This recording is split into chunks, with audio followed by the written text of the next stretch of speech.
Hey guys, how you doing? Welcome on back to the AnKorage where everything is awesome and we finally have an update. I'm very excited for it and it came out a couple of days ago. I've just been busy. So I'm back. So I've got the time right now to do it. So why don't I do it now? Why not? So I'll just get right to the explosion. So this is Buster Quest.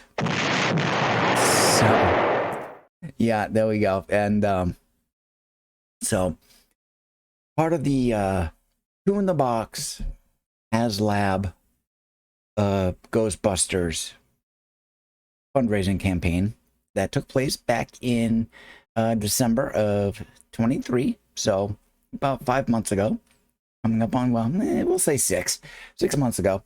And of course, they blew it out of the water on backers, and everything went fantastic, and it went to, development and production, and they're still in that. And of course, as part of their policies, the backers are not entitled, according to them, to any updates throughout the process on a regular basis, like monthly bullet point things, which I would certainly appreciate because I'm a backer and I believe I deserve it. But anyhow, we finally have a published update. A video was released directly on the HasbroPulse blog through the website, and it was actually covered out on YouTube through Ghostbusters News, which I am a subscriber for, and so I keep up to date on stuff like that because Jason is fantastic. Hi bud, you're really great and everything, and I hope you don't mind, but as far as the actual update video goes, I'm borrowing yours. My apologies, but I'm putting that out here on this video, and because it has all of the great details that you provided, as well as what you saw and everything like that, I would go out and obtain a copy of their video for my use to, to do little cuts and stuff like that. I just didn't take the time to do it. So because it's out on their website and I haven't taken the time to configure things to grab it, although it is very easy. But I'm using your video and I'm throwing you a little bit of props here. So way to go. You're doing a great job. I think you're doing great. And yeah, so we've got an update for it. So we are going to go ahead and I'm going to show that update video here, or at least a good chunk of it, which is all but maybe a few seconds at the beginning and the end. But excuse me, that's just what I do. So why don't we go ahead and we'll watch the fantastic update video, and we'll come back and we'll talk about a little bit of my thoughts and how my ideas and stuff like that have been incorporated or not as of this point. So let's take a look at that. Hasbro Pulse just released the long-awaited backer update on the Ghostbusters Plasma Series 2 in the Box HasLab, answering fans' top 10 questions. Now, I'm just going to go ahead and say it right now. If you'd like to check out that video in its entirety, which I'd recommend that you do, we've got a link to it down below. This here is merely going to be a recap because that's what we do. We report on news, Ghostbusters news. Also, after watching, be sure to comment down below and let us know what you think of this Ghost Trap and PKE meter and how they're shaping up. Alright, so the first thing touched on were batteries, getting confirmation that the PKE meter requires 3 placed in the handle, while the Ghost Trap uses 4 AA's, being well hidden within the removable cartridge. And that's pretty cool because that means when the trap cartridge is inside the shell, it's going to hide it, making the toy feel a little bit more real, more like the actual prop. Ghost Trap functionality was up next, and it was stressed that despite the trap's appearance, it's still very much a toy, so do not stomp on the pedal. You stomp on the pedal, you're gonna have a bad time. A trap sequence was shown featuring a few familiar sounding ghostly grunts and groans. In fact, here it is.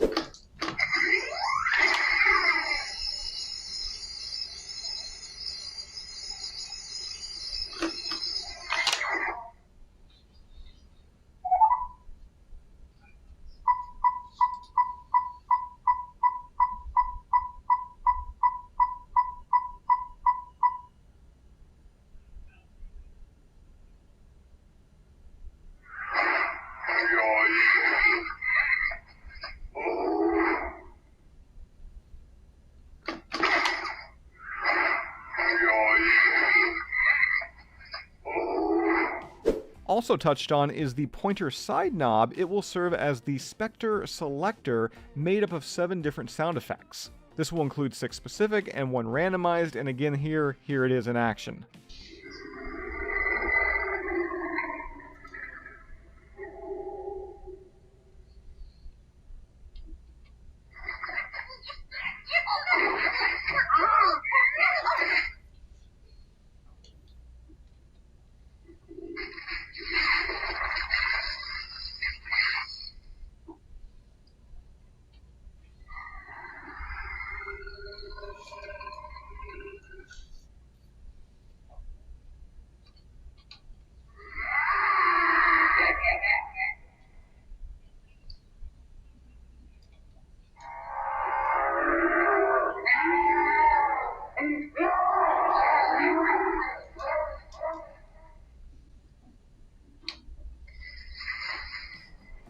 And a really cool feature here is some of the sounds will differ depending on if you have the red or silver iron rods attached.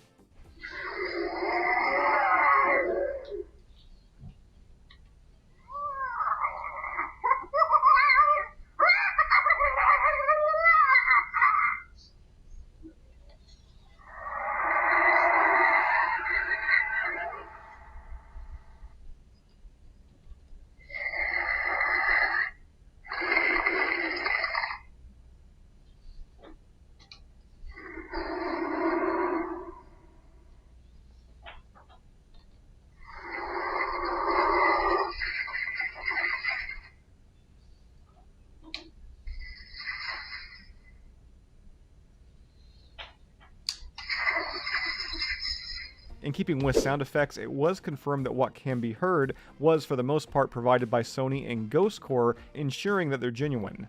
That said, some sounds were created by Hasbro but fully approved by the appropriate licensing partners. Hasbro is also said to have listened to fans, updating the internal electronics by correcting lights and animation sequences for both toy props. And this right here, this looks pretty cool. The packaging, it was teased appearing similar to past Plasma Series prop replicas, being designed to fit in universe with the Ghostbusters franchise. While this is not finalized, I do love the inclusion here of this quirky note left by Secretary Janine Melnitz. Shifting our focus over to the PKE, it does boast 3 different animation sequences, 2 for when in regular mode and 1 for Taser, with each featuring 5 distinct speeds depending on the volume and wing position.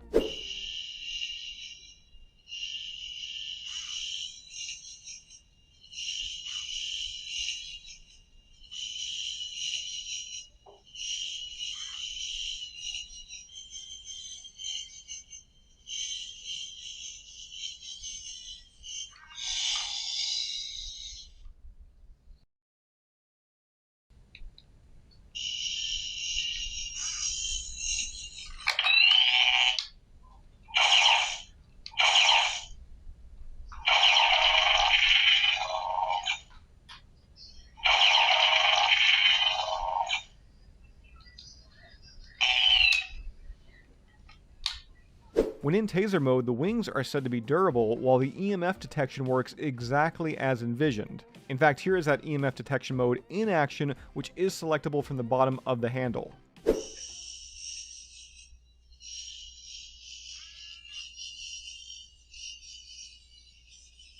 They also added that fans and cosplayers will have the option of either activating the wings manually or instead scripted sequences which replicate scenes from the films. Oh yeah, and because these are considered toys and not props, Hasbro, they were required to implement a time-all feature after 5 full minutes of inactivity. To reactivate either, simply press any button. Still on target to ship this fall for Hasbro's updated demonstration on the Ghostbusters Plasma Series 2 in the box Ghost Trap and PKE Meter HasLab. Again, that full video, it is down below in the description. Alright, so what do you think? When I saw this video, I was pretty excited. Finally to get some sort of update about what was being done, and a lot has been done, and it's really, really good. And let's get this back. There we go. So just got a few points that I wanted to talk about real quick. The trap doors, or the doors on the trap, essentially, not actual trap doors. These are the traps doors. in the previous videos, I mentioned that you know, I didn't like the fact that you would press on the switch and it would wait a second to a second and a half, and then it would slowly open, and then it would slowly shut whenever you know, press down on it again or let go or whatever. And that I suggested that they use little solenoids and stuff like that. It still doesn't appear that any little tiny solenoids were used. However, uh, the reaction time for those doors to open was improved.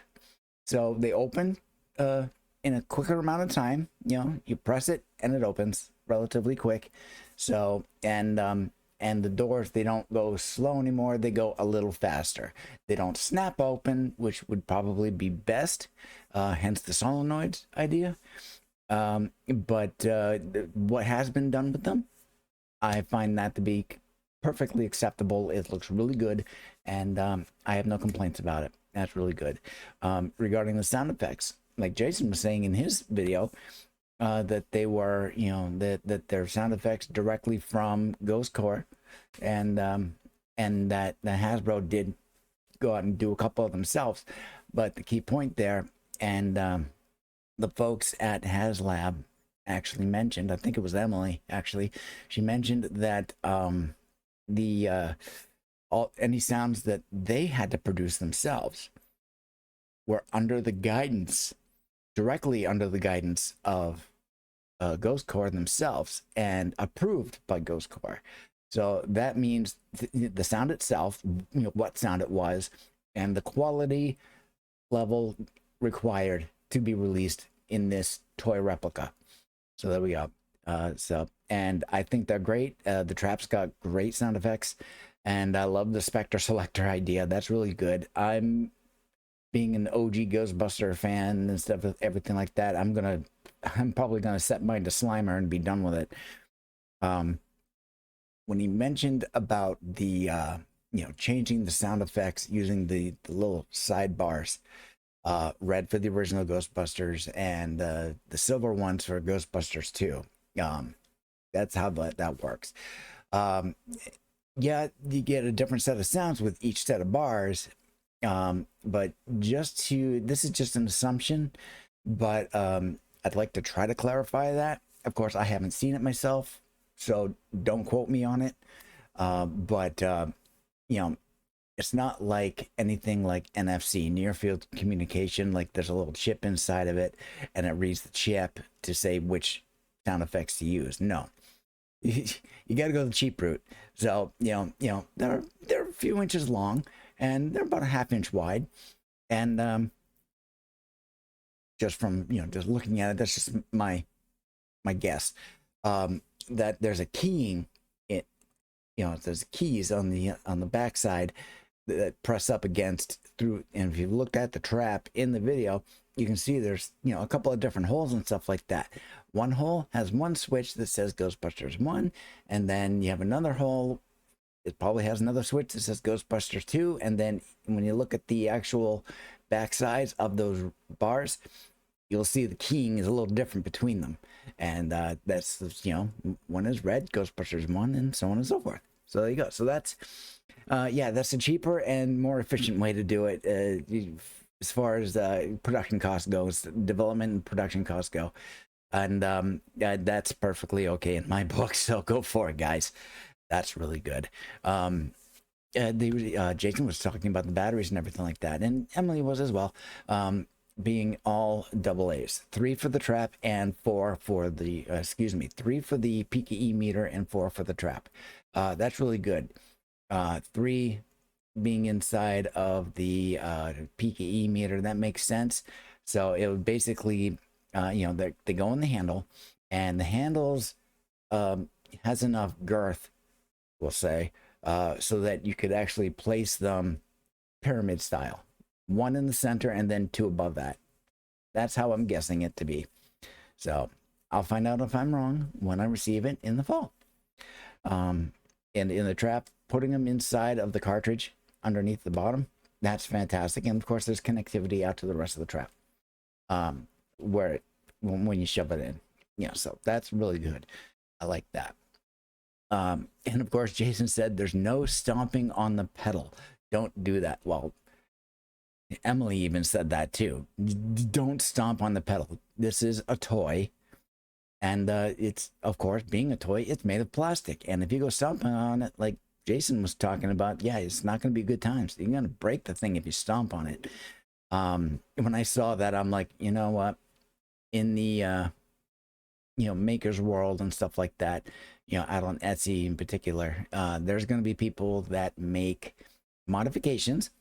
And of course, this is just a prophecy, but I prophesize that these makers are going to make a modification kit that modifies the pedal, replacing a lot of the plastic parts with metal parts with a lot more durability and strength so that you could actually stomp on it.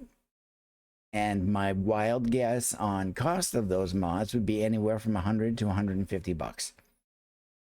Because it's not an easy job. You're talking about dealing with steel and heavy, good durable metal. That's not going to bend easy. I wouldn't use aluminum because aluminum is a flimsy metal. It's a soft metal. You'd want something stiff like steel. So there we go. Yeah, see, that's all the notes I've got on that. But when looking at the physical details of the trap and the PKE meter, they're looking fantastic. But one particular thing I had prophesied, one of my suggestions months back was for the arms or the wings on the PKE meter. So when they go up and everything like that, you'll see it in the video. Based on my observation, they are still the same width as the prototype from back then. So this is just my statement on it. So yeah, they're still too wide. They need to be narrowed. We're probably still waiting for them to do that piece of it because they've been focused so much on the other details and everything like that. And it is only mid-June, so we still have the rest of the summer, or we have summer to start in a few days. And then we have all summer long, and then we've got the beginning of fall, and then we'll start receiving them. And yeah, we're supposed to be receiving them by the end of fall. And of course, my prophecy is receiving them at the beginning towards the middle of October, before Halloween. And that's just going on the same thing like with that thing back there. Get the proton pack back there is because, they said by spring of 23. And right after the calendar tick over, boom, they started shipping them out. So when we hit fall, we'll hit the calendar side of it. And then, but they may not actually ship them out immediately right away. My guess is the first week of October to middle of October. They'll start shipping them out before Halloween. That's my guess. So I'm thinking that a lot of people will have these by Halloween and they'll be able to use them. One thing I didn't notice about the trap was the V-hook, because we are getting a holster with them, and there's the V-hook so you can put the trap on the holster. And when you look underneath the trap and you see the wheels are poked out a little further. That's really good. And it it matches more along the lines of the close-ups that we see in Ghostbusters 1. It looks fantastic. But then you notice that V-hook is like right there at the back of the trap, near the the handle end, which I call that the back end. You can see the V-hook clear as day right there. And that's for the sake of ease and being able to get it on to the holster V-hook receiver piece. So doesn't quite match the look in the movie, but of course, that's movie production, that's prop production. They didn't want that prop to be used on a belt, so they didn't put a V-hook on it. So it only makes sense. So to have the V-hook there now and visible whenever you've got it out and on the floor or a table or whatever, makes perfect sense. So there we go. So that is everything that I've got for this update, and I showed you that that video there. So once again, thank you very much, Jason, for that for that video and everything. It's helped out a lot, and yeah, I used it, so you get all the props on that. And I've got a link to your channel and your video down below, and anybody can go look at that and look at all the other great videos that you have regarding Ghostbusters. I fully enjoy seeing any content that you have regarding Ghostbusters. I may not look at all of them because there's only particular ones that I'm really interested in, more so for these toy prop replicas, because these are toys. These are not actual prop replicas, people. Yet, understand that. And, they will break if you're rough with them. So that's why I've got that sitting over there. Looks nice, doesn't it? And I've got my mods in it. But there we go. I didn't damage it whatsoever, thank goodness. So, collectability. Yeah, and the value of that collectability. But anyhow, that's this video. I'm going to go ahead, get this edited and everything, and I'm going to get it posted, and we're going to move on. So what you want to do is come back in the future and see what else I've got going on. You can see me on Thursday nights on Switch to Linux for the supporter stream, and any other videos I got coming out. I've got more music coming, so keep in touch. Keep checking in, and I'll see you next time. So thank you very much, and Skál, and drink to victory.